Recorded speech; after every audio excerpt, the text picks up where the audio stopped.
I'm Julie Rose, and this is Top of Mind. I have been a radio journalist for 2 decades, but a few years ago, I found myself avoiding the news for long stretches because of how depressing and divisive it all seems. I still wanted to be informed and engaged on important issues, though, and I figured I couldn't be alone in that. So we created this podcast. Each week, we tackle one tough topic in a way that will challenge you, help you feel more empathy, and empower you to become a better citizen, a kinder neighbor, and a more effective advocate. Today, learning to stay uncomfortable.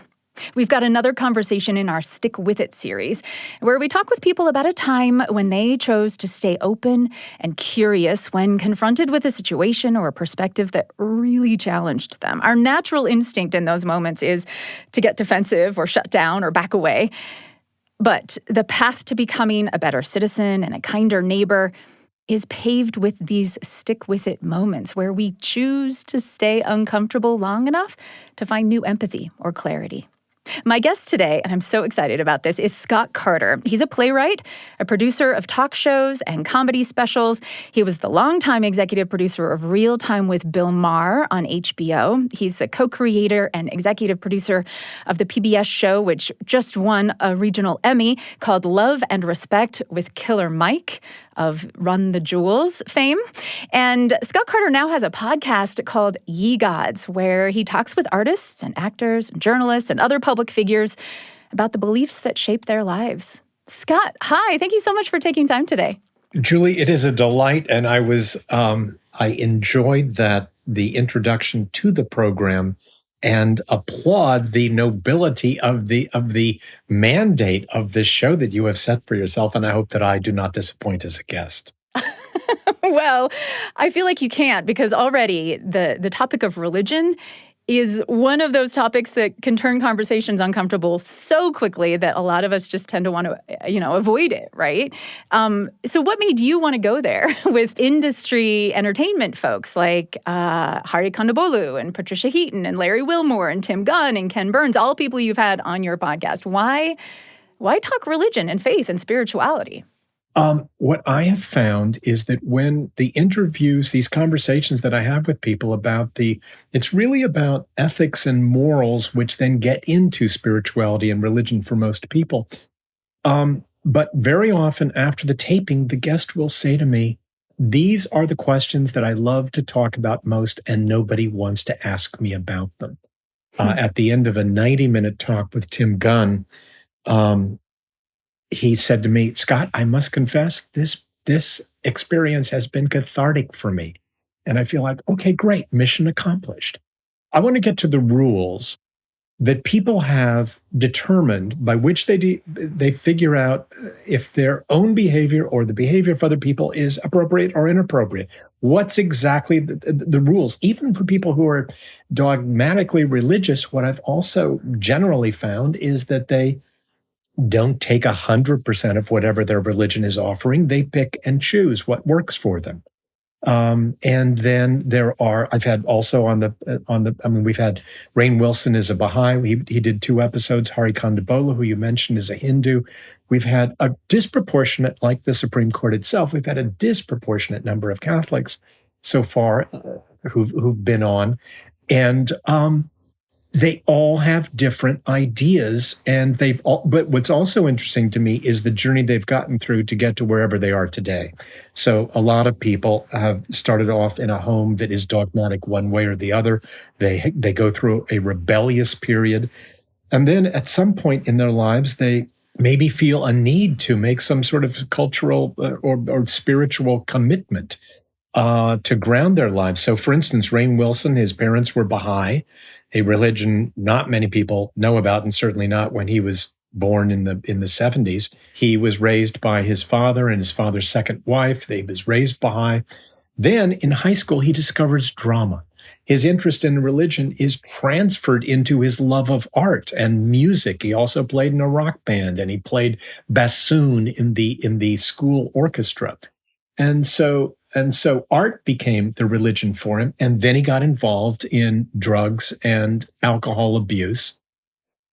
and felt the need to have some spiritual return. And it came about because he started reading literature by Native Americans.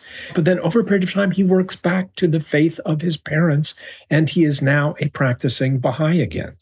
It's so interesting that people tell you, these are the things I want to talk about, but nobody asks me. I do feel like, and I certainly have felt this myself, that I'm driven by fear a lot of times. How am I going to be perceived if I want to talk about these things? Like, if I ask them, are they going to respond weird? Am I going to make it awkward? Is it, are they going to feel like it's off limits? And yet the idea that we're all walking around wishing we could have more of these conversations, it's kind of sad to me. Well, I think, Julie, that some of that trepidation you're talking about, I think it gets relieved when you are clear to people ahead of time about the areas in which they're going to go, in which you're going to ask them. And I think if you're clear on intention, so they've agreed. And then also, I've been producing talk variety programming on TV for about 35 years, so I know a ton of people. And a lot of them, some of what I'm bringing up are things that I've talked to them about at parties or on the phone or wherever. And so I know that they have a core notion that they're going to want to explore. And I think I am generally going to signal to them that I'm going to be treating them with respect. The podcast is Ye Gods. I'm speaking with Scott Carter, who is the host of that podcast. And let's talk about a stick with it story then. You have come with a specific moment or experience to share with us. So let's dive into that. What do we need to know to set this up? Well, to set it up, what you need to know is that I became asthmatic when I was 2 years old. My family made incredible sacrifices on my behalf. At one point, I was born in Kansas City, Missouri, and we moved to Arizona because they thought I was going to die. If we stayed in Kansas City, if we go to Tucson, I will live. There was always a sense for me that everyone had sacrificed for me and that I owe something to them. I grew up in a state of indebtedness, and part of the indebtedness manifested itself in this pressure I had to, in some way, become extremely successful. And that if that were the case, if I was able to write a great play or movie or become a famous actor or comedian or whatever, that somehow this amount of money by which I would be able to be generous to those who'd sacrificed for me would cancel out the debt and I could be free. And so my early years were, I acted, I directed, I helped start a theater group that's still going in Tucson, Arizona called the Invisible Theater. It's over 50 years old now. Later, I became a stand-up comic. I did improvisation. I was an MC at the comic strip in New York. I wrote scripts. I wrote plays. But what I want to get to is there was a time where everything that I was doing was failing.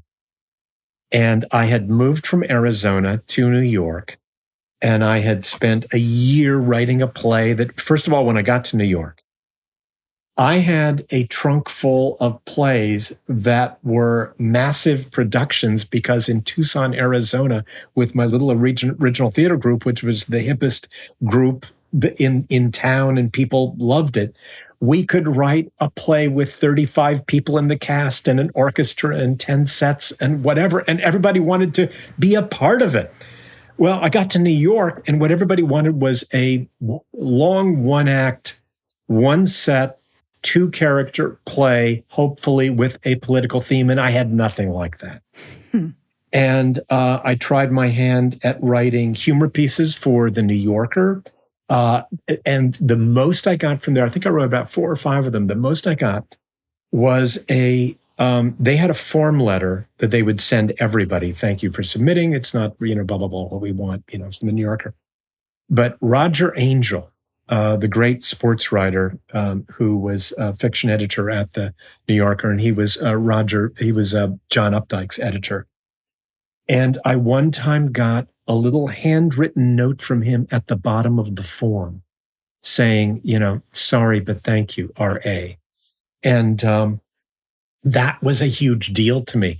I would read, I was always someone who read about people who I admired for one reason or another, and what path did they take? So one of the paths that Woody Allen took was he wrote, Earl Wilson was a syndicated columnist, and Woody Allen got his start by submitting one-liner jokes to Earl Wilson. Well, Earl Wilson was still operating when I got to New York, 25 years after Woody Allen. And I started submitting one-liners to Earl Wilson, and he started printing them. But it wasn't connecting me to anything else, and I wasn't getting paid for it. Eventually, I got down to, I moved out from New York. New York, the winters were harsh. When I was in Tucson, Arizona, I had no idea what the term wind chill factor meant. And very often we'd go for weeks at a time below zero. And it was just terrible. Anyway, I moved out to LA. And I thought the one thing that I have left to do was stand-up comedy. Now, I would go to a comedy club as an audience member, and I would just pray that I would not be called on, that whatever shirt I was wearing would not become a source of mockery for whoever was on stage. I would try to sit at the back. I would try to be anonymous. I would try to learn from whoever I was watching. And I thought, this is what I've got to do. And I also thought that if it goes poorly the first time that I do this, I don't think I will have the courage to do it again. And so I started making rules to myself. All right. So at the original improvisation on Melrose in Los Angeles, on Sunday nights, they had an audition night where anybody could sign up and you would get chosen. There was a lottery. And so I thought, I've got 5 minutes. I'm going to try and have 6 jokes per minute. So that's a total of 30 jokes. All right, how am I going to make sure I don't forget everything? Well, I had a key word for all 30 jokes. Then on the inner knuckles of my hand, I wrote those key words. Then I began to memorize my 30 jokes. Every word backwards and forwards, and the keywords on my hand backwards and forwards. And then here was my agreement with myself. When I finally got on, all I had to do the first time was get 1 laugh. And if I got 1 laugh, I would go to the second time. Then I had to get 2 laughs the second time. And it was going to keep progressing until eventually I was going to get 20, 30 laughs, whatever. Okay, so I'm even scared to walk in and write my name down. So here's what I do. I got this concept that has been very important to my progress, which has been incrementalism. So one Sunday, I drove my car down and drove by the original improvisation on Melrose. Didn't even stop the car. Next time I stopped the car, parked, went and touched the door, went back in the car and went home. The next time I came in, signed up, but I wasn't selected. Then and finally, 4th time, I came in and got the lottery and was picked to be the second auditioner. The MC that night was a young surfer dude in a Hawaiian shirt. And his name was Kenny Aubrey. Have not had contact with him, but I remember this. And when I was introduced to come up on stage, I come up and I think this is kind of a game changer or not for the rest of my life. And even though I'm incredibly uncomfortable doing this, I know that if I don't do it, I will hate myself more than whatever pain I'm going through to get me through doing it. Mm. All right, so my very first line got a laugh. So instantly my head is telling myself, I've won already.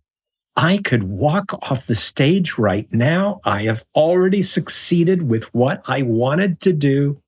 And then I thought, yeah, but you know what? Now I'm just going to relax. I've already gotten a little bit of acceptance from this group. I'm going to relax and I'm going to do the next 29.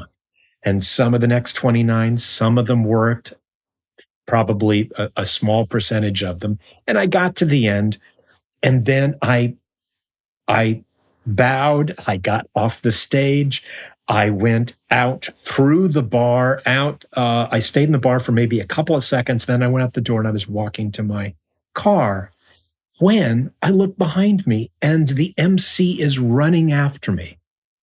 He has introduced the next act, he knows he's got 5 minutes, and he was running after me, and this guy stops me. And this meant so much to me at the time. And he said, I just want to tell you, your writing is 6 months ahead of your performing, and you just have to keep going. And I got to get back on stage. So that kept me going through so many other times. And I have had that sense of trying to be as encouraging to others as possible. And let me follow this with something that happened to me out here about maybe 8 years ago now. I was at a party for Kevin Nealon, and I was talking to a group of friends, and there was a tap on my shoulder, and I turned around, and it was Adam Sandler. And he said, you won't remember this, but you were the MC on the stage at the comic strip in New York the very first time I performed. And after I got off stage, you came to me at the bar and you said to me, you're really funny and you just have to keep going. He said, you don't know how many months your words kept me going. So thank you. That's a beautiful pay it forward story. I love that. And the thing that's so interesting to me about this, Scott Carter, is that, we often talk about a stick with it moment sort of coming upon us and realizing in the moment, oh my goodness, like I'm not comfortable. I need to bail out of this, or I'm hearing, we're going into territory I really don't want to discuss with this person, or I'm hearing this perspective and it really is creating a reaction in me, or I find myself in an environment that makes me very uncomfortable. I know I'm safe, but I'm very uncomfortable and I think I'm going to leave. And then making the choice to stick with that discomfort and see where it might lead. And what's so interesting to me about this is that you anticipated that moment way in advance and built up all of this incrementalism idea. You anticipated that you were going to want to bail out after the first joke. You anticipated that it was going to be hard to even get into the building. And so you created these incremental milestones to keep you in the discomfort, to keep you engaging with it so that you didn't in the moment have to make that choice because you already set yourself, all I got to do is get one laugh. All I got to do is get 2 laughs. Yeah. And I think some of this comes from, I started acting in plays when I was 12 or 13. And I think there is a lesson that you learn in a play rehearsal process, which is the first day, everything's rough. And there comes a time when you got to get off book and people have to start memorizing their lines, and that's going to be rough. And then you're going to have tech rehearsals when they're bringing in the lights and you've got getting costumes, and that's going to be rough. But the goal is to be getting to the opening night where everything are things so you're only adding in one new place that demands some courage, which is getting through the notion that maybe there are critics from the local newspaper who are going to be in the audience who are going to be writing about you. So what I was doing was first familiarizing myself going to shows at the Improv. Okay, so I know what that's like. Then, when I finally walked into the barroom area where all the comics were hanging out, okay, I know what that's like. I know what signing up's like. I know what I've gone to audition nights before, so I know that a lot of people don't do well. And a lot of people don't do well because they're not prepared. Okay, I'm going to be super prepared. And for a lot of them, they are the funniest people that all their friends know. And then when they get in front of paying strangers, it just hits them like a thunderbolt that actually professionally they are not funny. and so this has been my goal with the different shows that I produce. So for instance, let's say Politically Incorrect on Comedy Central and then ABC.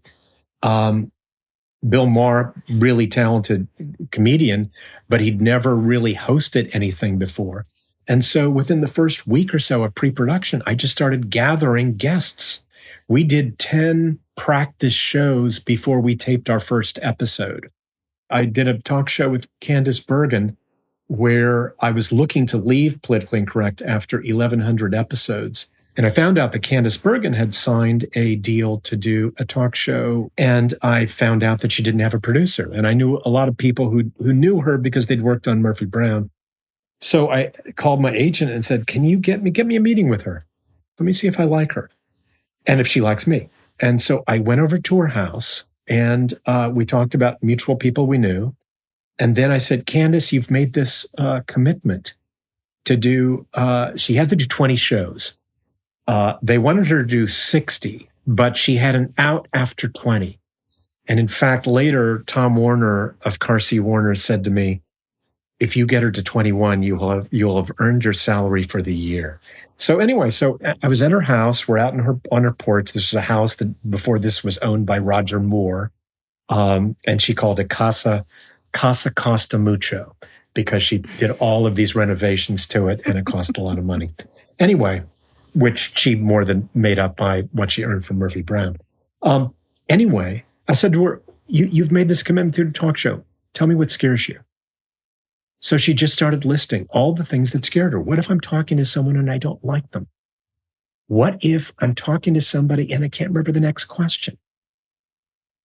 And she went on. And finally I said, you know what? I don't think there's a problem in anything you've mentioned. I think we can deal with everything. And so when I got this job offered and she liked me and wanted to work with me and I accepted this offer, what I started doing is going over to her house and doing theater games with Candice and her assistant. And then I started bringing people over one by one. And at first I just had people meet her in her kitchen and just have her talk to them for, 45 minutes or so. And I would introduce one new element each time. So I said, okay, Candice, what we're going to do is we're going to divide the 45 minutes in two. So halfway in, I'm going to signal you and give you 5, 4, 3, 2, 1. And then you're going to say goodbye, go to commercial. And then we're going to come back. We'll do it. And then I also began to we had a theme song. So I began to play the theme song before she would talk. And then I would fade it out or I'd fade it in as she had to go to a commercial. Then I'd fade it back in when she came back.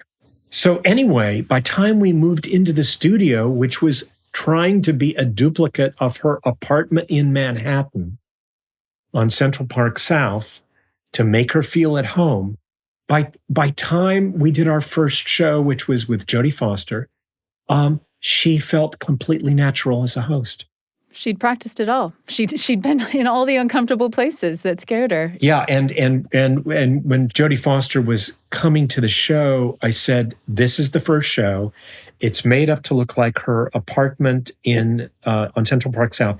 Bring a housewarming gift." So Jodie Foster brought a lava lamp and a pair of pink fuzzy slippers for Candice to wear.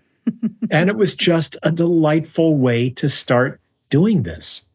And it made, and Jodie Foster said to me later, she goes, I like when people give me assignments. Great. Here's the assignment. Make her feel comfortable. I love it. Scott Carter, thank you so much for sharing your wisdom and your experience. It's been great talking with you. I've really enjoyed this. Well, I enjoyed it too, and I do not know if it's wise or not. I know that some of these things have worked for me so far. It's all we can ask. We're just here trying to learn from each other. Yep. So I really appreciate it.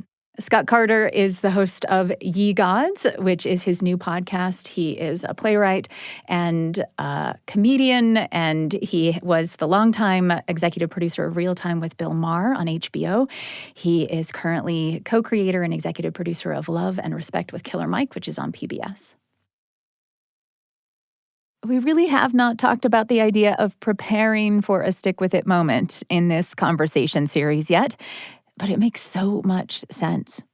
Listening to Top of Mind each week while we dive into tough topics and present perspectives that challenge you is one way to practice getting comfortable with the discomfort of challenging ideas. But when you're face to face with someone you really disagree with, that fight or flight instinct kicks in so fast. I find myself shutting down or wanting to lash out before I even realize what's happened. Staying open and curious in that moment is a choice. It's a hard one, as we've heard over and over in this Stick With It conversation series. I think I will be more likely to make that choice if I have mentally prepared for it. If I'm on the lookout for a stick with it moment, I can recognize what's happening when one comes upon me, which can hopefully buy me just a little bit of space to acknowledge the fear or the anger that's flaring up inside of me, and then try to replace that with curiosity, humility. And I love this incremental idea that maybe the first time we recognize a stick with it moment, we are not going to stay in it for very long because it's just too uncomfortable. But what if we commit to ask one question? That's all we got to do, and then we can bail out. And we can even decide what the question's going to be in advance, right? I find when I plan what I'm going to say, it's a lot easier to follow through. One of my favorites goes something like this. I'll say, wow, I really do not see it that way, but I'd like to understand more. So would you share an experience you've had that has shaped your perspective on this? And maybe the first time you ask that question, you listen to their response, you thank them for sharing, and then you end it and leave. That's the incremental idea, right? But I bet that you will hear something in their answer that will tug at you a little bit. It's going to pique your curiosity, and you're going to want to hear more. You'll want to ask a follow-up question, and then maybe share an experience of your own. And before you know it, maybe you're sticking with it. And anyway, I'd love to hear how it goes for you. So email topofmind@byu.edu. Maybe we'll even have a chance to talk about it here on the podcast. Top of Mind is a BYU radio production. I'm Julie Rose. We'll talk soon.